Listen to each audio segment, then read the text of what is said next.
من مامۆستا سامان عەزیز لێکۆڵەر و نووسەر باسەکەی من لەسەر ئەوەیە کە کانی پشتەوەی حوسێن سەردەمانێک حوسێن عوزینی کوریانی بوو کە لە ساڵی 1926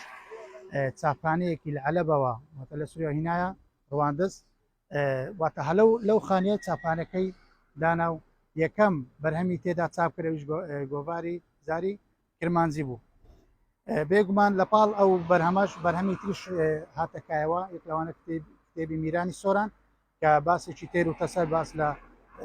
سەردەمی حکومڕانی میرنشینی سۆران و هەروەها دوای میرنشینی سۆرانیش ئەکات. بەڵام بۆ ماوەی 10 ساڵ ئەوە بەردی بناغێدانراوە، بەڵام تاکو ئێستا کارەکان ڕای نەکران و بە نیوەچڕی بەجێ ماوزە هیوادارم هەرچی زووە ئەو خانەوە بکرێتە خانی جێگای ڕۆشنبیران دووبارە نۆژەن بکرێتەوە. مامۆستا زراریش کە مامۆستا زرار محەممەد مستەفا کە دامەزرێنەی تیپی مۆسیقای پاشای گەورە بوو زۆر بە عەسرەتەوە بەڕاستی تاکو سەری نایەوە زۆر بە عەسرەت بکەوە ئەو خانیا خودبرێن ئەو شوێنەی حوسێن عوزینی کوریانی نۆژەن بکرێتەوە و تاکو یەک لە قسەکانیش دەیگوت پێم خۆشە بکرێتە شوێن جێگای ڕۆشنبیران، یعنی ئەوەندە تامۆز بوو، بەڵام ئیدی مەرێکی ڕێگای پێ نەدا و کۆچی دواکە جا هیوادارم ئەو نۆژەن بکرێتەوە و بکرێتە شوێنی ڕۆشنبیران. دەست خۆش.